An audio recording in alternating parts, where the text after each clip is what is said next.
ನಾವು ಟೀಸರ್ ನೋಡಿದ್ವಿ, ತುಂಬ ಅದ್ಭುತವಾಗಿದೆ. ಒಳ್ಳೆ ಗ್ರಾಫಿಕ್ಸ್ ಎಲ್ಲ ಎಫೆಕ್ಟಿವ್ ಆಗಿ ಕಾಣ್ತಾ ಇದೆ. ಪ್ರಾಬಲಿ ಕನ್ನಡ ಫಿಲಿಮ್ ಫೀಲ್ಡಲ್ಲಿ, ನಮ್ಮ ಕನ್ನಡ ಫಿಲಿಮ್ ಅಲ್ಲಿ ಒಂದು ರೆವಲ್ಯೂಷನ್ ಆಗಿರ್ತಕ್ಕಂಥ ಮೂವಿ ಅಂತ ನಾವೆಲ್ಲ ಭಾವಿಸ್ತಾ ಇದ್ದೀವಿ. ಎಕ್ಸ್ಪೆಷಲಿ ವಿಷ್ಣುವರ್ಧನ್ ಅಂತ ಹೇಳಿದ ತಕ್ಷಣ ಇದು ಎಕ್ಸ್ಟ್ರಾರ್ಡಿನರಿ ಹೀರೋ. ಹಾಗಾಗಿ ಅವ್ರ ಬಗ್ಗೆ ಸಾಕಷ್ಟು ಇಮೇಜ್ ಇದೆ. ಅವ್ರು ಇಲ್ಲದೇ ಇದ್ದರೂ ಕೂಡ ವಿಷ್ಣುವರ್ಧನ್ ತೆರೆ ಮೇಲೆ ತರ್ತಕ್ಕಂಥ ಒಂದು ಅದ್ಭುತ ಕಾರ್ಯನ ಕೊಡಿ ರಾಮಕೃಷ್ಣ ಅವರು ಕೈ ಹಾಕಿದ್ದಾರೆ.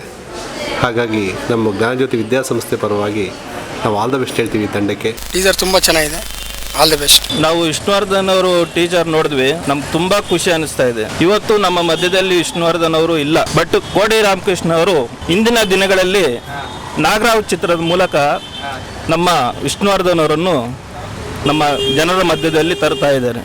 ಅದು ನಾಗರಾವ್ ಚಿತ್ರದ ಮೂಲಕವಾಗಿ ದಯಮಾಡಿ ಎಲ್ಲ ಪ್ರೇಕ್ಷಕರು ಚಿತ್ರವನ್ನು ನೋಡಿ ಸಂತೋಷಪಟ್ಟು ನಮ್ಮ ವಿಷ್ಣುವರ್ಧನ್ ಅವರು ನಮ್ಮ ಮಧ್ಯದಲ್ಲಿ ಇದ್ದಾರೆ ಎಂಬುದು ಎಲ್ಲರೂ ತಿಳ್ಕೊಳ್ಬೇಕಾಗಿ ವಿನಂತಿ.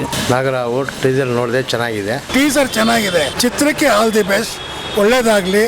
ಜನಗಳು ನೋಡ್ತಾರೆ ಗ್ಯಾರಂಟಿಯಾಗಿ. ನಾವು ತುಂಬ ಆತರದಿಂದ ಕಾಯ್ತಾ ಇದ್ದೀವಿ ಯಾವಾಗ ರಿಲೀಸ್ ಆಗುತ್ತೆ ಅಂತ. ಅಣ್ಣವ್ರನ್ನ ಮತ್ತೆ ಸ್ಕ್ರೀನ್ ಮೇಲೆ ನೋಡೋಕ್ಕೆ, ಪರದೆ ಮೇಲೆ ನೋಡೋಕ್ಕೆ. ಟೀಸರಲ್ಲೆಲ್ಲ ಒಂದು 7-8 ಸಲ ನೋಡಿ, ಭಾಳ ಚೆನ್ನಾಗಿದೆ. ಟೀಸರೆಲ್ಲ ಯಾವಾಗ ರಿಲೀಸ್ ಆಗುತ್ತೆ ಅಂತೇಳಿ ನಾವು ಎಲ್ಲ ಕಾಯ್ತಾ ಇದ್ದೀವಿ ಹೋಗಬೇಕು ಅಂತ.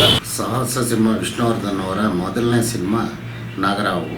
ಅವರ 201ನೇ ಸಿನಿಮಾ ಕೂಡ ನಾಗರಾವು. ಅದೇ ಹೆಸರಲ್ಲಿ ಮಾಡ್ತಾ ಇರುವಂಥ ನಮ್ಮ ಕೋಡಿ ರಾಮಕೃಷ್ಣ ಅವರು ಈ ಸಾಧನೆಗೆ ನಮ್ಮ ಸಿಪಾಯಿ ರವಿಚಂದ್ರನ್ ಸೇನೆ ಕಡೆಯಿಂದ ಅಭಿನಂದನೆಗಳು. ನಮಗೂ ತುಂಬ ಇಷ್ಟ, ನೋಡಬೇಕಂತ ತೆರೆ ಮೇಲೆ ತುಂಬ ಆಸೆ ಐತೆ ಫಿಲಮ್.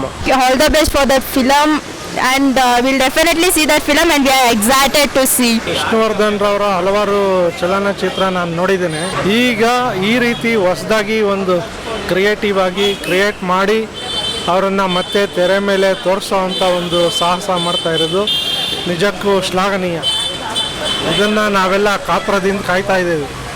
ಅವರನ್ನು ಯಾವ ರೀತಿ ನೀವು ಕ್ರಿಯೇಟ್ ಮಾಡಿ ಅವರನ್ನು ಯಾವ ರೀತಿ ತೆರೆ ಮೇಲೆ ತೋರಿಸ್ತೀರಾ, ಮತ್ತು ಯಾವ ರೀತಿ ಅವರ ಒಂದು ಅಭಿನಯನ ನೀವು ನಮ್ಮ ಕಣ್ಮುಂದೆ ಇಡ್ತೀರಾ ಅನ್ನೋದು ಒಂದು ಕುತೂಹಲ ಸಂಗತಿ. ಅವರನ್ನು ಮತ್ತೆ ತೆರೆ ಮೇಲೆ ಅವ್ರಿಲ್ದವರು ತರುವಂಥದ್ದು ಒಂದು ಸಾಹಸದ ಕೆಲಸ. ಇರೋರ್ನೇ ಮರೀತಾರೆ ಜನ, ಅದರಲ್ಲೂ ತೆರೆ ಮೇಲೆ ಅವ್ರು ಪುನಃ ತರ್ತಾ ಇದ್ದಾರೆ ಅಂದರೆ ನಿಜಕ್ಕೂ ಹೆಮ್ಮೆ ಪಡಬೇಕು.